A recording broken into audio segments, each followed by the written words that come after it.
Mega brother Nagababu తనయ నిహారిక కథానాయికగా వెండితెరకు పరిచయం అవుతున్న చిత్రం ఒక మనసు. సెన్సార్ పూర్తి చేసుకున్న ఈ చిత్రాన్ని ఈ నెల 24న ప్రేక్షకుల ముందుకు తీసుకొచ్చేందుకు సన్నాహాలు చేస్తున్నారు. ఈ సినిమా సంగతులు, మెగా కుటుంబం గురించి చెప్పిన సరదా కబుర్లు మీకోసం.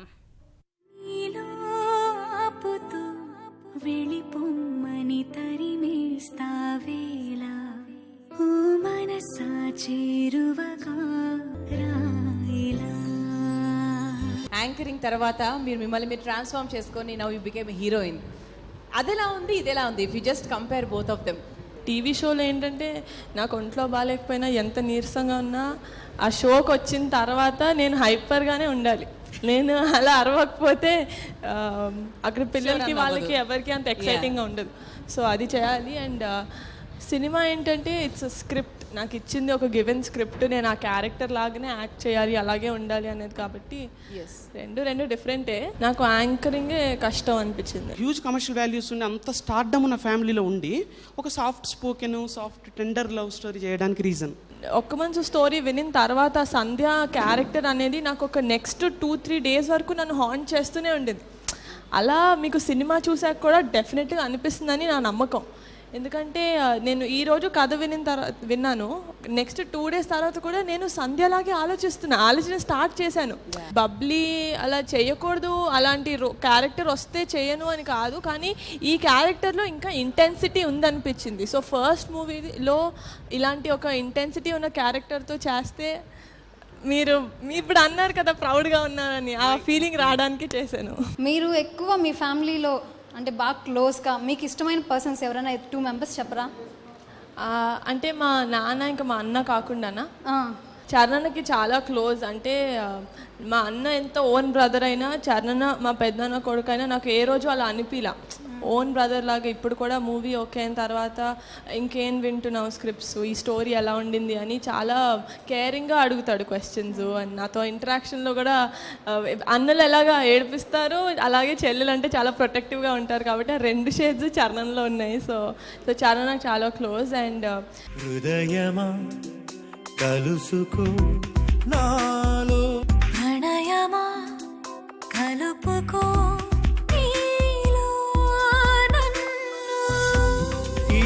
తొలి పరిచయమెన్నటిదో ఏ నాటికలో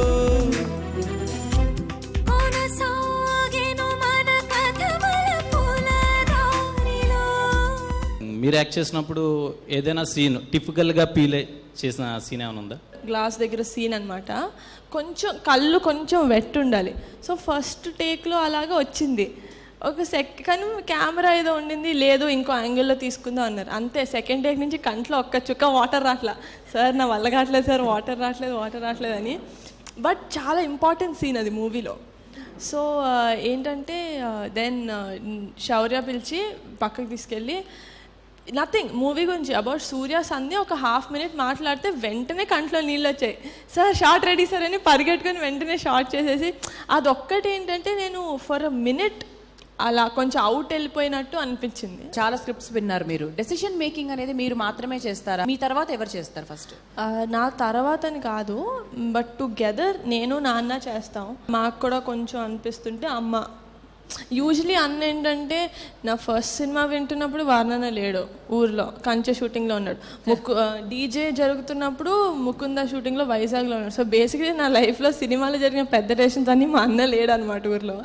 బట్ డెఫినెట్లీ ఫోన్ చేసి అడ్వైస్ లాగా తీసుకోవడం కానీ డెఫినెట్లీ జరుగుతుంది. లైక్ ప్రతిఘటన, ఒసేరాంలమ్మ అలాంటి స్క్రిప్ట్స్ వస్తే మీరు యాక్సెప్ట్ చేస్తారా? డెఫినెట్లీ. నాకు యాక్టింగ్ అంటే ఇష్టం, నాకు ఛాలెంజింగ్గా ఉండాలి నేను చేసే రోల్. అలా అయితే నేను డెఫినెట్గా ఏ మూవీ అయినా చేస్తాను. మెగా ఫ్యామిలీ అంటేనే డాన్స్కి మరో పేరు. సో ఆ డాన్స్ మీ నుంచి మేము ఎక్స్పెక్ట్ చేయొచ్చా? నాకు డాన్స్ అంటే ఇష్టం, కానీ మరీ అంత బాగా మీరు ఇంకా పెద్ద నాన్న వాళ్ళతో కంపేర్ చేస్తే నాకు డాన్స్ రానట్టే. ఈ సినిమాలో మీకు ఇష్టమైన పాట ఏది? ఎక్కువ వినేది నేను ఏమిటో ఈ క్షణం వింటాను ఎక్కువ, ఎందుకంటే కొంచెం హ్యాపీగా ఉంటుంది. Happy song. బట్ ఓ మనసా ఆల్సో ఫేవరెట్. ఈ క్షణం గుండెలో సంబరం ఒకటిగా మారగా ఇద్దరం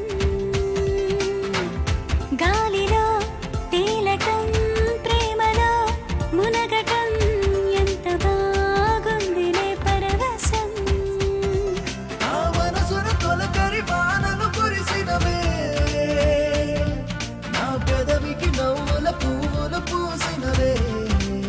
ఇది మీరు ఫ్యూచర్లో ఏ డైరెక్టర్తో చేయాలనుకుంటున్నారు మ్యామ్? నాకు నందిని రెడ్డి గారి డైరెక్షన్ అంటే చాలా ఇష్టం. ఎందుకంటే ఆవిడ మూవీలో కూడా అటెన్షన్ అంతా కొంచెం హీరోయిన్ వైపు ఉంటుంది. అంటే మీరు హీరోయిన్ అవుతున్నా అని మీ చిరంజీవి గారికి కానీ పవన్ కళ్యాణ్ గారికి చెప్పినప్పుడు వాళ్ళు ఎలా రియాక్ట్ అయ్యారు? ఫస్ట్ డాడీకి చెప్పినప్పుడు మీరు ఎలా జంకారో కొంచెం డాడీ కూడా అలాగే అనమాట. ఎందుకంటే చరణ్ సినిమాలోకి వస్తా అన్న, వర్ణన్ సినిమాలోకి వస్తా అన్న గైజ్ కాబట్టి ఇండస్ట్రీలో వాళ్ళు ఎలాగైనా నెగ్గుకు రాగలరు. బట్ ఒక అమ్మాయి అనేసరికి ఆబ్వియస్లీ నేను ఒక డాటర్ లాగా ఈ ఫ్యామిలీలో అందరికంటే చిన్నపిల్లని. సో డాడీ వచ్చి సినిమా ఇండస్ట్రీ అంటే ఇలా ఉంటుంది, ఇదంతా గుడ్, బట్ ఈక్వల్లీ ఇంత కష్టపడాలి, ఇన్ని కాన్స్ ఉంటాయి అని చెప్పి బట్ లాస్ట్కి డెసిషన్ నాకు వదిలేశారు.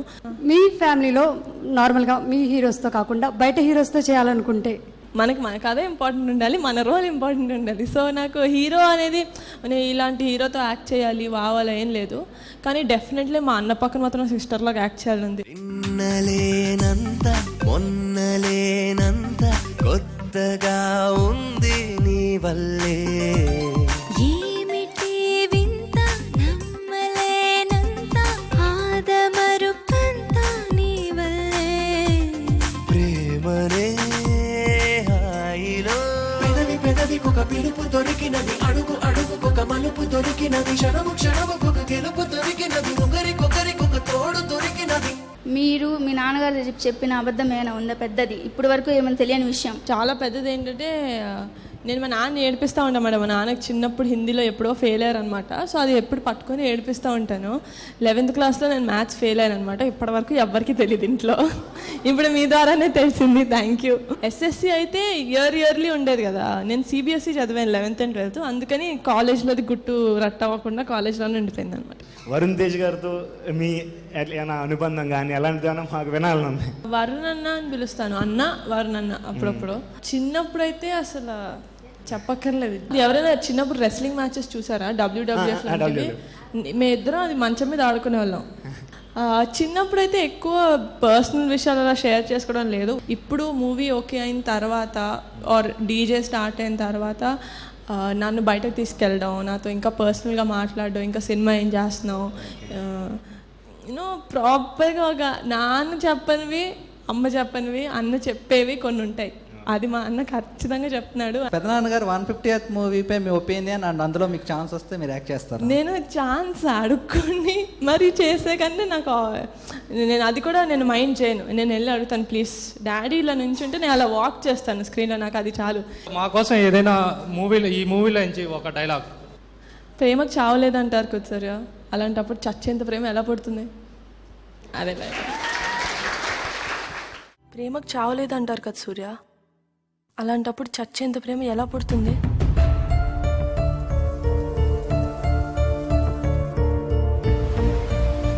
మీతో తనకు భవిష్యత్తు నాకు కనిపించట్లేదయ్యా.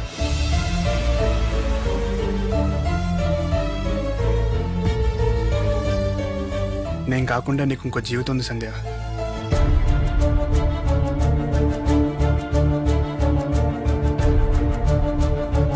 పరిస్థితి అర్థం చేసుకోకపోతే అది ప్రేమ ఏంట్రా?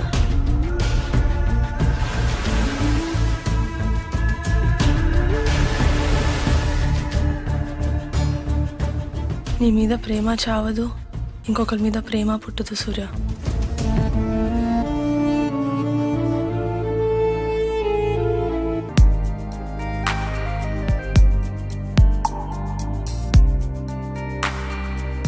హాయ్ సంధ్య.